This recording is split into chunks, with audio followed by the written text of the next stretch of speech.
Hi, everyone, and welcome to the very first version of the Academy of Design Technologies 3D modeling course. Glad you could be with us today.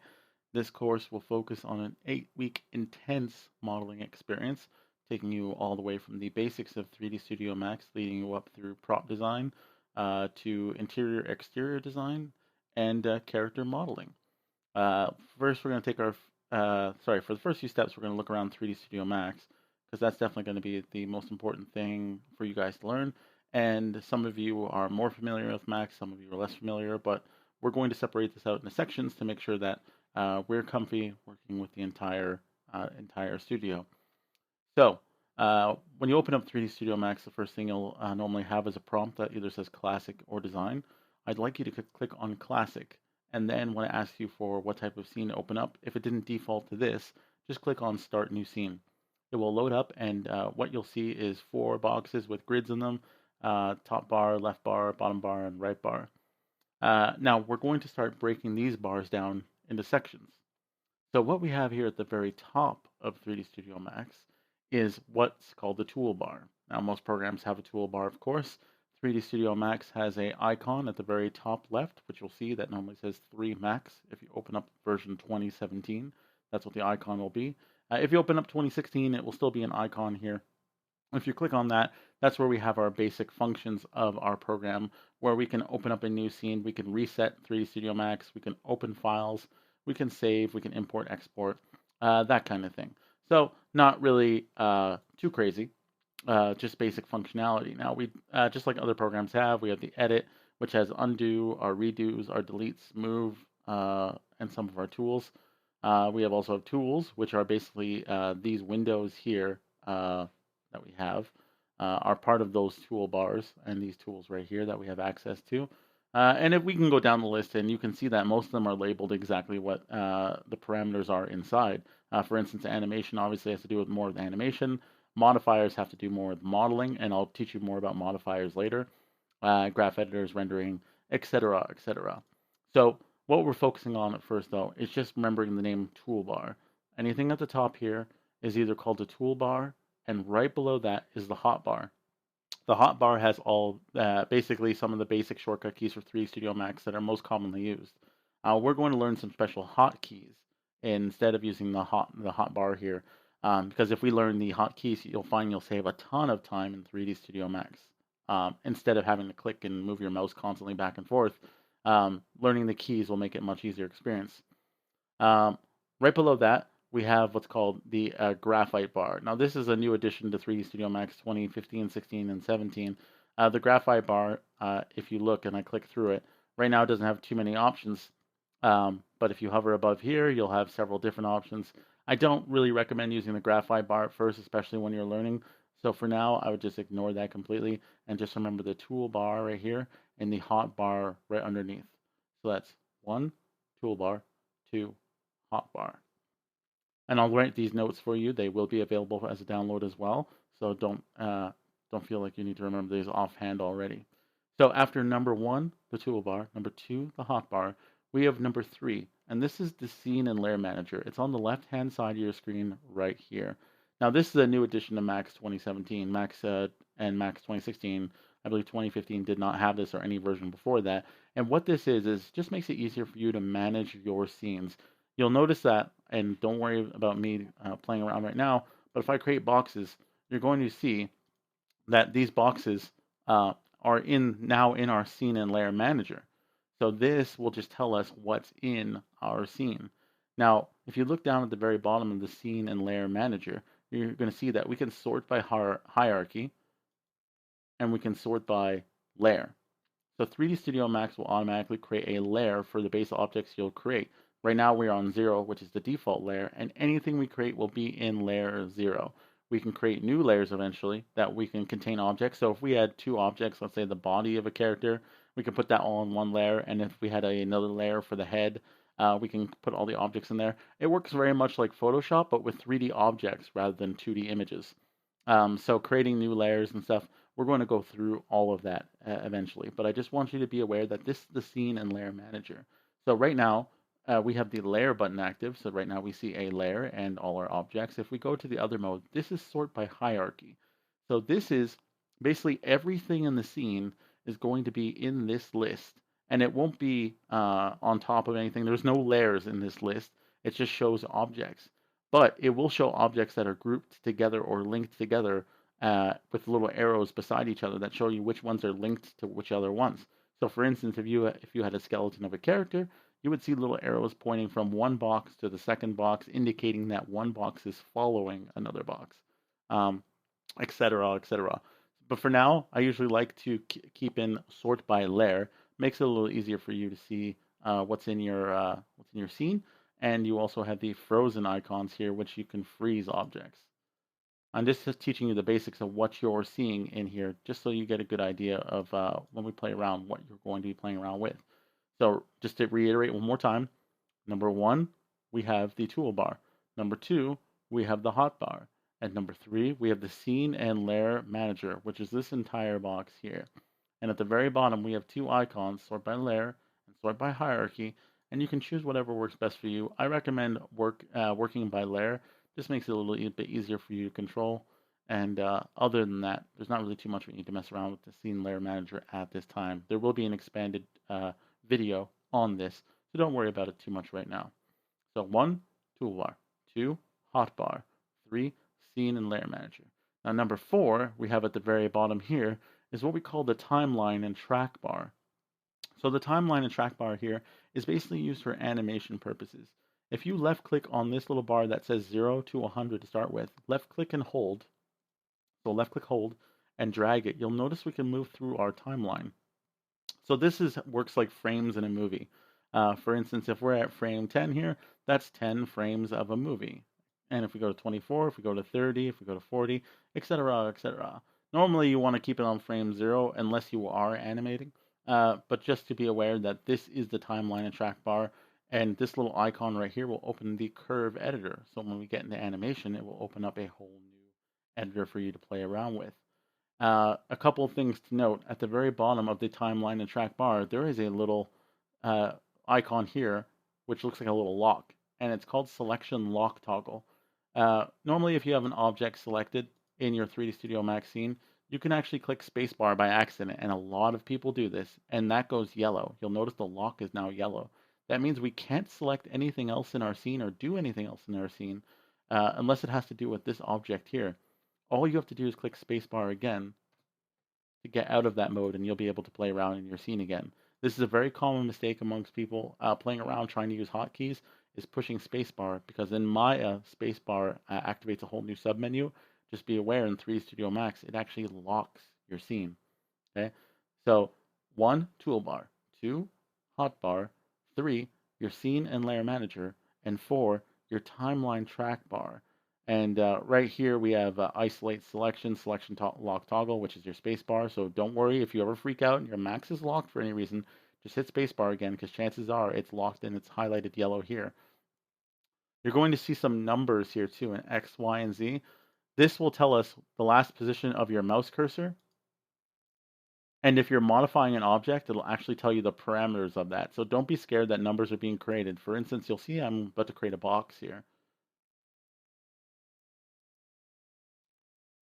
And now these are the numbers of where my mouse is located. But if I were to switch the type of mode it was in, you'll notice these numbers become white. And it's telling me how the X, Y, and Z coordinates are looking when I move it, and when I rotate it, when I scale it.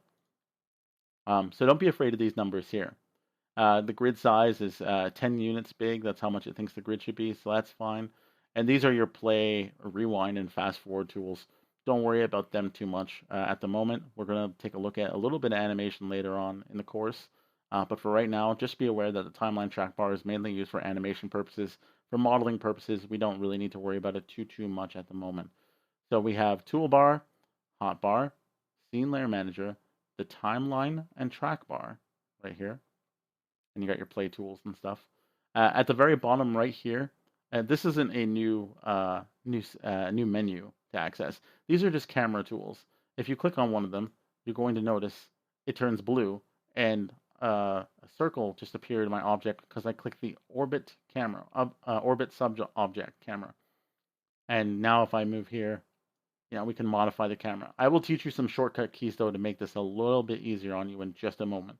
So don't worry about that too much.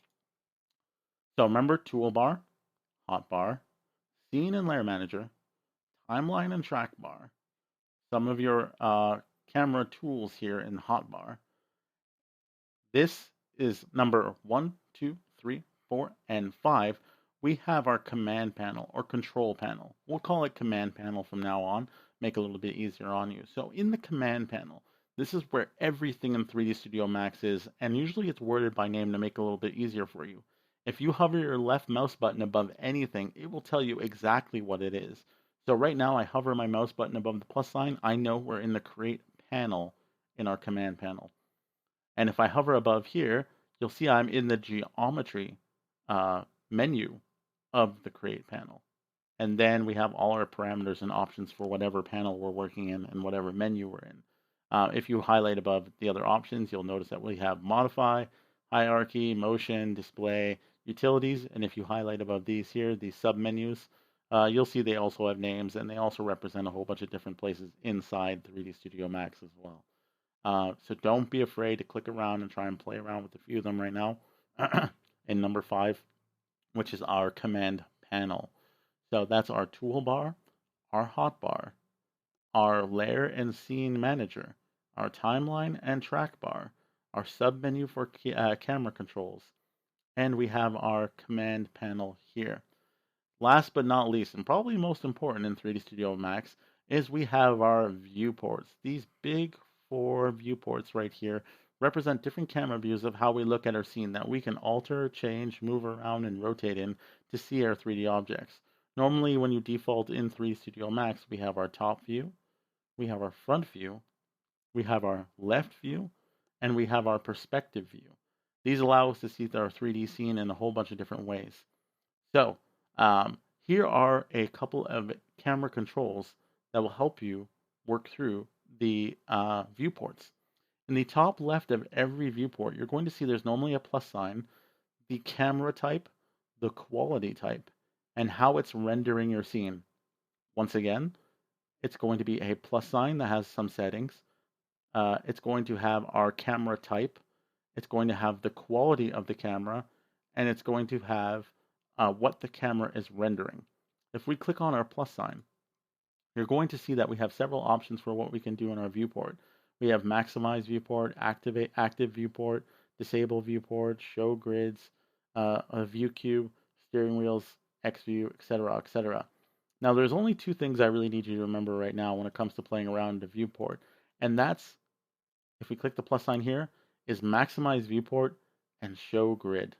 We can turn off the grid either by pushing G on the keyboard. You can see it gives us the name of a hotkey right here, and that's G for the grid. Or we can just click this, and it turns the grid on and off. The second thing I want you to remember about this plus menu is the maximize viewport, which also shows you a hotkey of Alt plus W. Or you can just click on the plus sign anytime and click maximize viewport.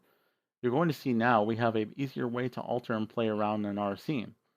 If we click on the plus sign again, it says restore viewport instead. Just click that, and we're back to our 4 viewports just like this.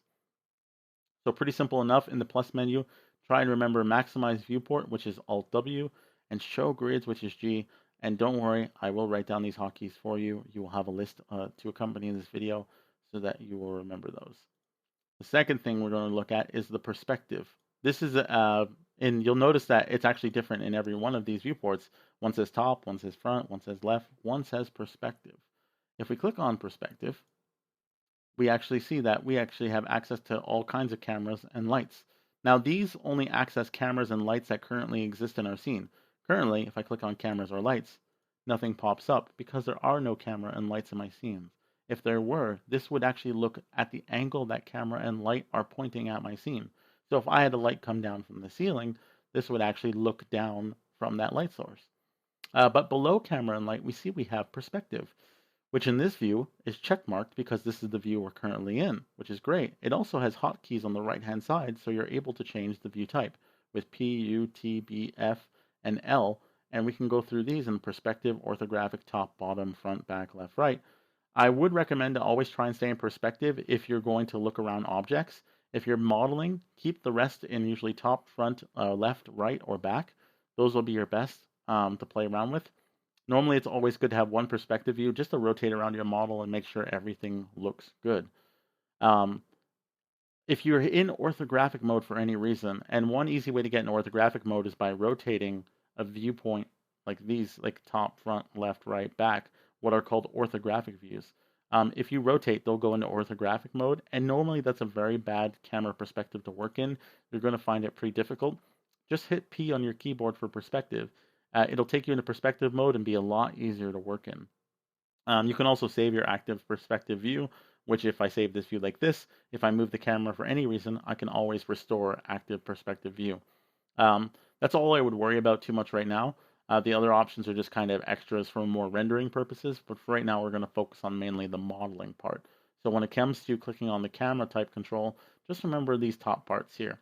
Remember the perspective all the way to the right view, and that you can always click these to change your camera view, or remember these hotkeys if you really want to. Normally they're pretty simple. T for top, F for front, L for left, and P for perspective are pretty much the standard ones you'll be using more often than not.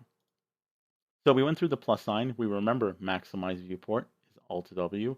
We remember that show grid is G. And now we went to our camera type, and we remember that we can either choose a camera or light or go through perspective to right view, and we can click on any of these to change the types of views, right? So now the third menu option we have, we can actually choose the quality of our camera. Normally it's set to standard. If you're in performance or DX mode, it's normally because your computer might not be able to handle 3D graphics as well as you think. And that's okay though. If you ever need to shove it in performance mode because you're losing a lot of frames, chances are it's because you're working on a really, really high polygon model. It's no worry to work on performance mode, but you'll notice that you won't see textures in performance mode and some views may be slightly distorted. I would recommend to always stay in at least standard mode and high quality mode if you really want to see some fancy rendering on top of your 3D models, which just adds a different sense of lighting and gives a more colored shadows and stuff. Uh, Other than that, don't worry too much about this menu. Standard is normally just fine. Everything else just alters how the camera's looking at the scene, like how much quality. But if you have it on standard and high quality, chances are all the right settings are clicked on, and we don't need to mess around it too much. So we went through this. Like I said, we're going to go over it one more time. It's the best way to remember it. So sorry if I'm repeating myself. But if we go to the plus sign, we have maximize viewport, which is Alt W. Don't be afraid to try it out a couple times. So I'm going to click Alt W right now, like that. And you click G on your keyboard. Grid on and off, just like that. Perspective. We remember the different camera types we can switch to just by using the hotkeys. Like I said, top, front, and left views are very popular, as well as perspective. So just remember top T, F front, L left, and P perspective. Not too hard to remember, just the first letter of the word. T for top, L for left, F for front, and P for perspective. And now we run to the last part of the viewport menu right here, which is how the viewport is rendering. So for instance, in this viewport, we have default shading, but the other viewports, we actually have them on wireframe mode. If you click on wireframe mode, you'll notice it says wireframe override. We can change that to default shading. We could change it to facets, which it basically makes everything flat polygons. No smoothing will be shown in your scene. Bounding boxes, which you can just see boxes around your 3D model. So if we had a sphere, it would still show up as a box form. I will create one just to showcase you. You'll notice that it still shows up as a box until my mouse highlights above that object. Then it shows a sphere because it's on bounding box mode. I can go to flat color mode, which shows no shading. It just shows the texture detail. Hidden line, which makes every object a dark gray. I'm going to push Alt W so you can see that more clearly. Don't worry about these camera controls. I'm going to show you them in a second. So these show up as dark gray now with a white border around them. That is what hidden line does. And clay to give you more of a ZBrush rendering style, which some of you may like. And we can choose different stylized colors like ink, which will make it look more like cartoony, and ink color ink right here, which will make it look cartoony but show colors. Wireframe override's a good one to remember. If you push F3 on your keyboard, that is the hotkey for wireframe mode. You'll notice by pushing F3 on the keyboard and highlighting above any of the viewports, I could turn on and off wireframe mode just simply by hitting F3 on the keyboard. And if you're on default shading mode, push F4 on your keyboard, and you're going to see edged face modes, which shows you the wireframe on top of the actual objects. So either F3 will show you the wireframe, and F4 to show the edged faces.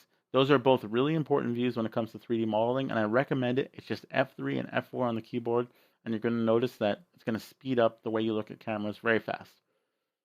So we covered up all the basics of our view. We've talked about the toolbar up top, and basically every menu there is exactly what they say they are. If it's animation, it deals with animation. If it's modifier, it deals with modifying 3D objects. Create menu, create objects. The hotbar has lots of different shortcut keys. You can highlight your mouse above them to see exactly what they do, but we're going to be learning the hotkeys soon for these shortcut keys in a few minutes, so don't worry too much about that. On the left-hand side bar, we have our Scene and Layer Manager. Remember to try and stick in Layer Manager as much as possible. I'll be working in Layer Manager for the rest of the projects. I suggest you do too. It just makes a lot more sense. At the very bottom, we have the timeline and the track bar, which is used for mainly animation purposes. So we won't be using around it too much. But remember that if this lock at the very bottom is yellow, that means you push spacebar by accident. If you notice you can't touch anything in your scene, that's probably a reason why. It happens very often, so don't feel bad about it. It's probably that. And remember that X, Y, and Z, these here right here, we're going to be seeing these numbers quite often pop up and change, and we'll even start writing in numbers in those boxes to start altering our objects. And these play around with the timeline and track bars. And then at the very bottom right, we actually have camera controls. And then this menu right here, the command panel, contains our panel to create objects, modify objects, pretty much everything inside 3D Studio Max to create things in our viewports. These 4 screens right here. We can modify how these look and how these, if we can maximize them, we can minimize them as we learned from going through the plus sign. We can change how they look at the scene by going through the camera menu. We can change the quality, and then we can change the type of rendering it has on our cameras. Right now, I would suggest to keep most of them on default shading is normally the standard, but if you have to, hit F3 on your keyboard to go to wireframe mode, hit F4 to add edge faces. So remember, you can tap F3 over and over again, or tap F4 over and over again, and you can go in and out of those modes very, very easily. I hope that wasn't too much on your plate right there, but that's just the basics of the actual scenes in 3D Studio Max. When you open up 3D Studio Max, the basic layout structure of 3D Studio Max. So just to sum up this part one more time, just toolbar, hotbar, scene and layer manager, timeline and track bar, camera controls, and command panel, and your viewport. So now I'm going to teach you some basic camera controls to seal off this introduction to 3D Studio Max. You'll notice I was able to change the cameras itself by pushing, P, L, F, or T on the keyboard for perspective, left, front, or top view. And the menu changes right here. But let's say we want to play around in our scene and actually move the camera ourselves. There's 2 ways to do this. Now, the first way we can do this is we can play around with what's called the view cube in the top right of 3D Studio Max. I'm going to go in perspective mode because I'm going to need to rotate and move around quite a bit.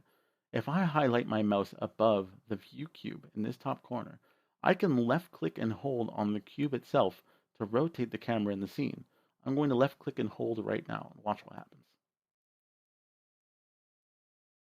I'm able to rotate the camera now around my scene. I can let go left click at any time and the camera will stop right there. Now the view cube is pretty handy if you're not used to any of the shortcut keys in 3D Studio Max or forget them for any reason, because we're able to alter and move around this camera very easily. So you'll notice I left click and held to rotate. I can do it again right now. Now the view cube says what type of view you're looking at your scene at. It says left on the cube right there, and I'll maximize my viewport so you get a better idea of what I'm looking at. So I'm at the front view right now, I'm at the right view, I'm at the back view, I'm at the left view, top, and bottom. And that's just by left clicking and holding on that view cube. Now, there's also little options that pop around this view cube. Now, it has directions like north, south, east, and west. If we click on one of them, we can go to the actual direction that we want. And I can left click and drag, and you'll see from a top view, I'm going to click north. See, I'm viewing it from the north side, viewing it from the west side. Great. You'll notice if I click on one specific side, like left, right, top, or bottom, two arrows appear in the corner. This is to turn my view 90 degrees.